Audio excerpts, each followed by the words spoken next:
but now we have the chance to receive him in person. So thank you very much, Pascal, Executive Vice President at Danone.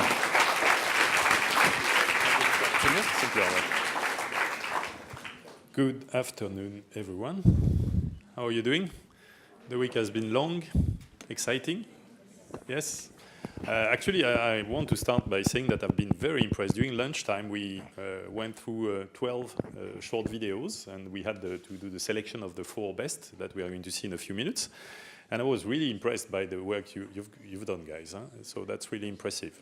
And as I was watching the video, I thought about, in a kind of weird manner, with a very, very long-time experience I had when I started working long time ago. I'll come back to that in a few minutes. I used to work in a factory for a company called Danone. I'm still with them today. My first training ever was a training about total quality management. Okay, interesting. So I go to this training, and it's about a method which is called Juran. The Juran method about total quality management. I'm sure nobody knows about Mr. Juran anymore. He's an American guy, actually. He was sent from the US to Japan to help to rebuild the country after the war. And what did he do there? He created this method that has been used and is much more famous because of what Toyota and others have done with it. And the interesting point in that method is that, looking at the shop floor, looking at the issues arising in quality, this guy came to a conclusion, fairly simple. In 80% of the cases, the problems of quality arising on the shop floor are linked to, do you have a guess? Where can quality problems on the shop floor in a factory can come from? No idea? Any guess? In 80% of the time, according to Mr. Juran, it's coming from the management, not the people on the lines, not the people who are executing the task, but from the management. And when you think about it, actually it's quite true. I mean, you have few of you maybe have already started working, but the reality in most of the cases, if the management doesn't create the condition for things to happen properly, if you don't train the people, you don't give them the means, you don't motivate them, the right things are not going to happen just like that spontaneously. So why am I telling you this small story? Simply because I think that you did a great job, also because Xavier, his team, the ESSEC people, did what was right to create the conditions for you, the artists and everybody, and I just want you guys to thank them, because I want to thank Xavier for inviting me.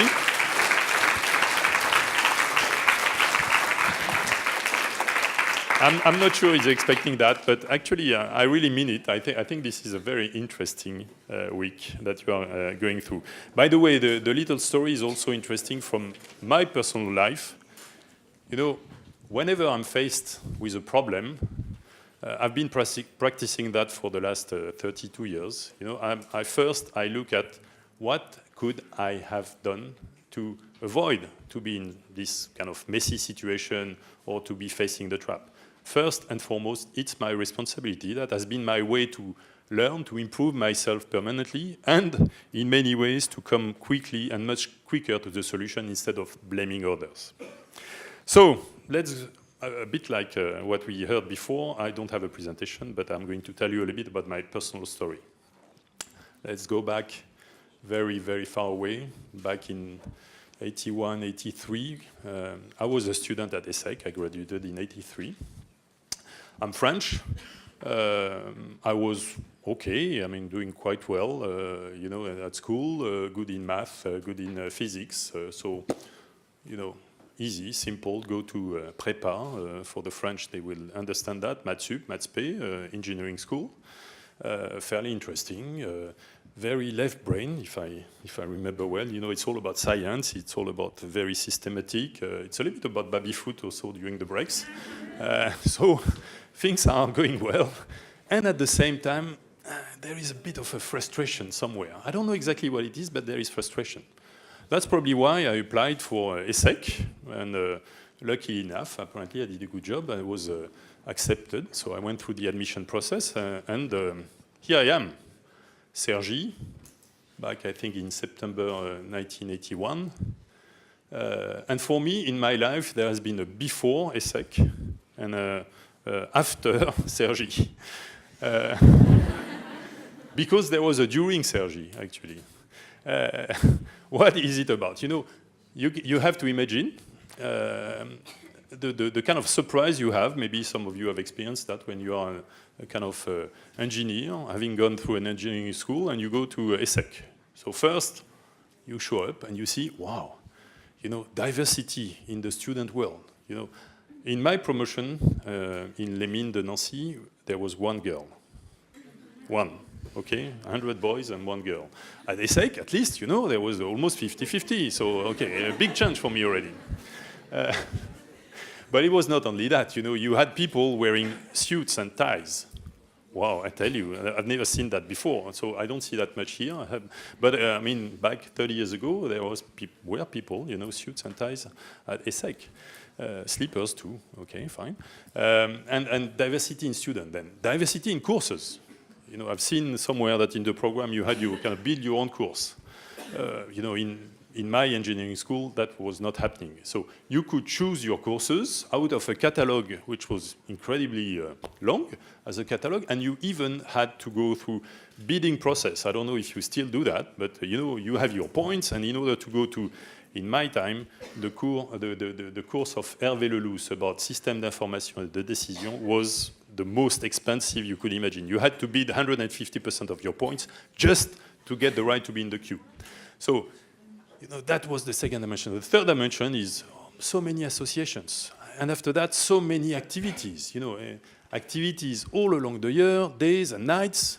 So, for me, ESSEC was the beginning of kind of something which was, you know, excitement of the brain, stimulation of the brain, the right, the left, stimulation of the heart, stimulation of the gut, stimulation of the senses. It was 2 years of a kind of imagination week.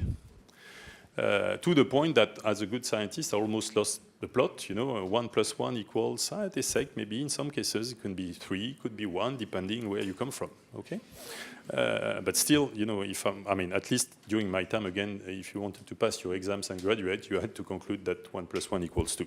So I finished ESSEC. You know, I think I'm ready for a great career, and I decided to join a company, Danone, not as famous as it is today, fairly smaller than today. I joined Danone mostly because the people who interviewed me at that time were great. Okay, so I think that's probably something which is still valid as a criteria to make a choice. And this is the beginning of now. My predecessor said 22 years in finance. For me, 32 years in business. Thrilling. 32 years in business, really, really exciting experiences. And I think I co-created the thrill. So it's not only that I have worked for a great company, most of my time with Danone, you will see that in a few seconds, but you know, I've made choices, allowing the experience to be thrilling, to be enriched. First of all, I told you, engineer and ESSEC, and I decided to start in operations, manufacturing, supply chain, the stuff where the people really do the real job, you know. Again, as opposed to marketing, finance, although cooking the book, you know, I'm still a bit shocked, but, or sales. I start in manufacturing, and I also make a decision to go to Asia at one point of time. I did that at the end of the 90s in France, in Danone, in France. Was a bit innovative, I would say, at that time. Not many people wanted to do that. Also took, in my career, interesting jobs, like try to convince 100,000 people around the world to move to what is called an ERP system, you know, rolling out SAP. I'm sure you have heard about that. You know, this is the nightmare of every single general manager of a company who has to go through that. When you are the one bringing that stuff and telling him, good news, you are going to implement that, they don't like you. So, okay, interesting jobs, exciting. But I think if I have to highlight what happened to me, I would select a few experiences, like experiences where actually, interestingly enough, there were no management books or nothing really written in terms of what are the procedures to actually land in a loss-making joint venture with a state-owned company in Shanghai. We have seen a picture. So I was there at the end of the 90s, managing a loss-making joint venture with a state-owned company in China. I tell you, this is interesting, rock and roll. The decision systems are fairly different. And if you don't control in China what is called, at that time, the chop, which is the seal, where that has to be used on every single document to confirm a decision, you don't have a power. And Danone managed at that time to create a very interesting situation, a JV with majority without the chop. So you have to beg the authorization of your partner for every single decision. And the state-owned company in China is a bit different in terms of process and mindset as opposed to a multinational company. I went to Indonesia. In Indonesia, I was in charge of, at that time we called it Danonizing a family-owned business, an Indonesian company created by an iconic founder 15 years before, which was acquired by Danone. Most of the management control with the key positions in the organization were held by the family members or affiliates of the family. So, you know, when you want to change things, and you have to go through this kind of interesting journey where you have to convince people who have been around, who own a significant chunk of the company, but in their mind, they own the company. They have created it. How do you change that? There is no book, at least there was no book for me to navigate, and you have to invent. I am highlighting these experiences because the only way I found, and I've been quite consistent at applying the approach, since I found it. The only way I found to actually overcome these challenges has been to listen to these people, to put myself in their shoes, to deliberately go one step forwards towards these people, try to close the cultural gap. Yes, with Asian there was a cultural gap, but not only a cultural gap, also the gap in ways of working. Compliance, we were talking about it just before, can mean something very different from a multinational company listed in New York and a family company not listed in Jakarta. So, closing the gap, moving forward, listening to the people, putting yourself in their shoes, checking that the perception of reality, that is their perception of the reality, is it the same as your perception of the reality? If you do not close this gap, you are not going to make it happen. So we start to see, you know, the link maybe with the Imagination Week. You have to go outside of yourself to start dealing with issues. Because if you don't do that, you don't create, for example, in my cases, no respect, no trust. If you have no respect and trust from the people in front of you, how can you, as a French guy, expatriated in the middle of Asia, how can you solve issues which are so foreign to you? You can impose your own views, but the likelihood that they are going to be adapted to the reality, local reality, is extremely low. So the only way is to get to a point where you get inspired by these people. They bring their own understanding of the situation, where you and they accept to blend that together, and you come to the point where you co-create the solution. So probably one of the achievements or the concrete actions that arose from this approach that I'm proud of is, you know, I refer to this family who founded Aqua, because this is Aqua in Indonesia, and I'm sure that if you guys go to Indonesia, you are going to drink this water, because this is still today the biggest in volume water brand in the world. Ibu Lisa, so the widow of the founder, every day was coming to the office. She had no management position, but you know, it was her company, really attached. And every day, almost during the first months of my experience in Indonesia, she was telling me, listen, Pascal, you know what? This company, my husband created it with a social purpose in mind. You know, this is safe water, safe drinking water for the Indonesian people. Before Aqua, there was no safe water for the Indonesian people. This is bottled water. Huh? So the social dimension is very important. You do not get it. You are not spending enough time, energy, money, actually giving back to the society.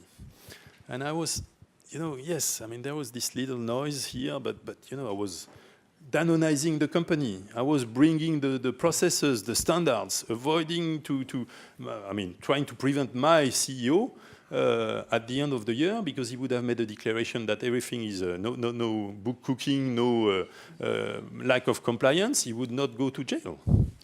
And there was this little voice until the day I really got it, I think. And that was the opportunity for us to create what was at that time the first, we used to call it CSR, corporate social responsibility job at Danone, a real position. We started working with, Aqua, it's water. You have to draw the water from the mountains in places where you have farmers around, you have people who do not know much, there is a drought. They see no more water. They see Aqua taking the water. So, I mean, these guys are taking the water out of us. We cannot grow our rice. No more water in the paddies. So you have to engage with these people. So corporate social responsibility, protecting the environment, helping the farmers to improve their livelihood became a very big thing. And I have to say that, probably you are familiar with that, but this has been one of the key elements for this company that I'm referring to, Aqua, for being the most successful company at Danone in a very sustainable way, growing very fast in a very profitable way for the last 15 years. And clearly, without listening to this little voice, somebody completely different from me telling me, you do not get it, you don't understand, I would have made a big mistake, and I think the company would not be in the position where it is today. So, jumping from 84 to 2011, I felt in 2011 that Danone had a bit lost its plot. The compass was broken. The balance between what we call in the company, the dual project of Danone, the balance between the social dimension and the business dimension, making sure that when you do business, you don't forget about the impact you have on the environment, the impact you have on the society, on the communities, on the people.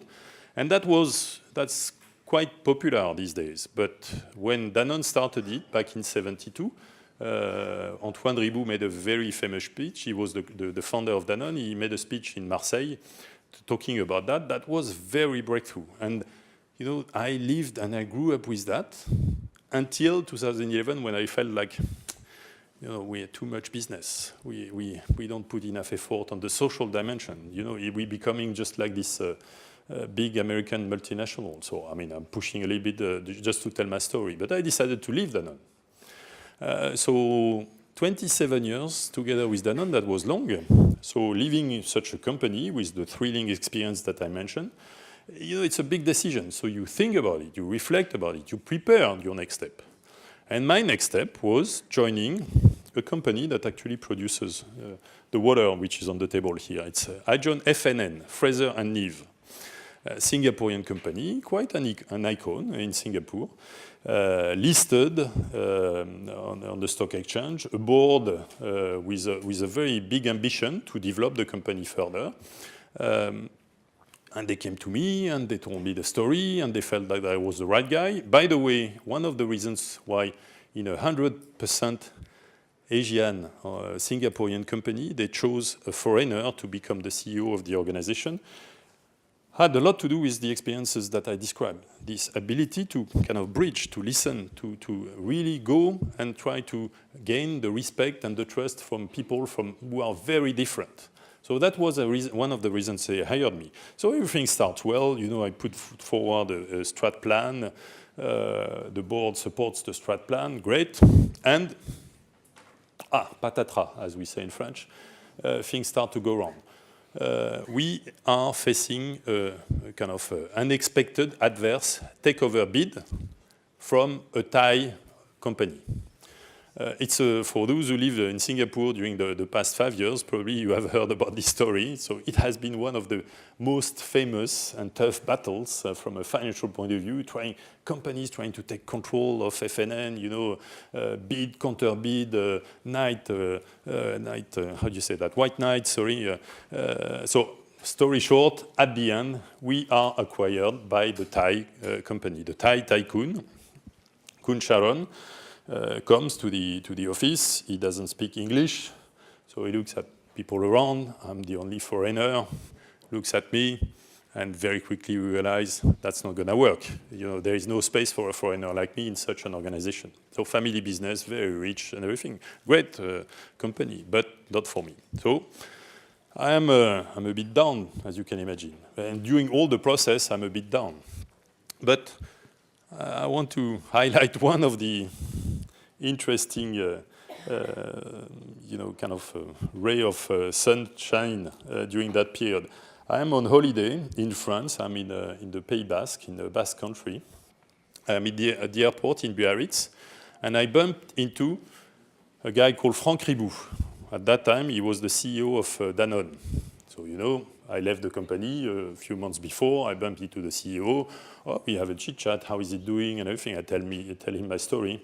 So he looks at me and says, you know, Pascal, first of all, you spent 27 years at Danone, and I think I thought you would never have the guts to leave this organization. So, well done. Okay, so it's a bit surprising, but still, you know, well done. And the story you tell me about what you are living right now with FNN, I mean, this is great. I can imagine that this is tough, but this is great. You are learning many new things. You know, you are exposed to things which are quite kind of unique in a professional life of people. You are going to be much more valuable for, you know, outside your organization. You are going to learn many things. You are going to be exposed. You are going to stretch yourself. Okay, fine. That at least, you know, a little bit of mood uplifting from my ex-big boss. And in hindsight, interesting, because, you know, 2 years after, Danone called me back. They asked me to come back and to join them. And the big lesson is, to a certain extent, you know, when you expose yourself to unexpected situations, in some cases you cannot control them, but still you can make a lot out of these situations, even if it's difficult or even a failure. So gaining the exposure and exposing yourself and going all the way, trying to go through that, can have some benefits. So back to Danone, and I'm now with Danone, and we are trying to do something again, which is crazy. When I decided to come back, I looked at, you know, the opportunity. Is it the same story as before I left, or have things changed? And obviously things had changed, or they have changed, simply because if not, I would not have decided to come back. And now I'm after a crazy challenge. I was very happy in some of the videos today to see references to waste management, to food security. So I am trying to turn Danone circular. My job is to implement circular economy at Danone. I don't know if you're familiar with circular economy. You know, there is the linear model in the past. You take resources, you make the products, you dispose the stuff, and you don't really care. We have you might see some interesting picture of waste management here in Singapore, but that's the same everywhere in the world. So that's linear. We are trying to go circular. Circular is reduce the impact that you have in terms of reduce the amount of resources you use. It's about, you know, optimizing along the process. It's about recycling. It's about recovering. It's about reusing. So that's the circularity. Why am I mentioning circularity? Because when your strategic resources for Danone, these resources are milk, water, plastic. That's obvious. Milk, yogurt, and infant formula. That's my time for me to stop, Xavier? Oh, who knows? You know, there is a. So when you produce water, Evian, Volvic, Aqua, and others, it's a lot of water and it's a lot of plastic. If you do not optimize these resources, you are at risk. First, because the risk of no more water in the future, the risk of pollution linked to plastic, the risk in milk, it's mostly, you know, the impact in the environment of milk production is quite significant. More and more milk consumption in the world, more and more cows, more and more methane emission from the cows, more and more space used by the cows, more and more feed for the cows, which use space for food that could be food for humans. So if you do not pay attention to that, if you do not optimize, if you do not go circular, you are going to be in trouble. But going circular for these type of things implies that you work with the very people who produce the milk, or the very people who collect the plastic waste, or the very people who live in what we call the watersheds, the places, you know, where the rain falls and the water goes underground and it's filtered, and at the end of the day you are going to collect that water to put in the bottles. If you do not take care of that, with the farmers, with the waste pickers, if you do not involve them into processes where you are going to make sure that these cycles are healthy, that's not going to work. But how do you work with a kind of a subsistent farmer in Morocco or in Kenya? We have 140,000 of these people producing milk every day for us. How, you know, how different are they from you and me? I mean, the gap is huge. It's you know, if you don't get there, if you don't go and see, you cannot imagine how big is the gap. So how do you, again, work with these people in order to influence their practices? You have to reach out to them. You have to put yourself in their shoes. You have to go to their place and not, you know, look at pictures or films. You have to be there. You have to stretch yourself once again. And you have to work with other type of partners. You have to work with NGOs. You have to work with local authorities in order to find solutions. But these people, they work in a very different manner compared to the manner you work if you are in a multinational company. So if you do not, again, accept the differences, and if you do not look for understanding their point of view, that's never going to work. I'm back to my story of building respect, trust, so on and so forth. But it's not only that. The problems that I'm talking about are huge. They are much bigger than Danone, or even though Danone is a big multinational. So if you want to make a real difference, to really make an impact, what do you have to do? You have to find like-minded people who have the will to change the world the way you want to change the world, and pool with them, partner with them, create alliances. But again, these people, they are different. I'm not going to repeat myself so many times, but I feel that I'm hammering a bit the same message. But clearly, it's always, you know, your point of view is very important, but it's not the only one. If you do not try to gather different point of views, different experiences, different expertise, and if you do not try to make the best out of them, and the best, we have seen that, it's, you know, it's also connecting the dots in ways which are unconventional, in ways that have never been done before. Ways which have never been done before. You know, I think probably Einstein, but I'm not 100% sure, said, you know, you don't solve the issues with the same approaches that created them. So it's all about what you have been doing. You know, if we try to solve the issues with the approaches that created them, that's not going to work. So how do you make this step forward? How do you approach things in a different manner? And you are extremely good, extremely smart people, but there is that much that you can create by yourself unless you get yourself exposed, unless you put yourself in networks of people who are interested, who have the appetite to come to you and contribute their ideas. And you don't get there if you do not gain the respect and the trust of these people, and again, back and forth on the same idea. So I'm not going to take much more of your time. I think my message here is, you know, I love doing these kind of things, solving problems which, you know, at my level are quite complex. I think I've told you what I think is most efficient to solve them. And at the same time, you know, I have to be frank with you. I mean, you know, things are changing faster and faster. I really have this feeling that this is becoming very, very difficult to keep up with the pace of change.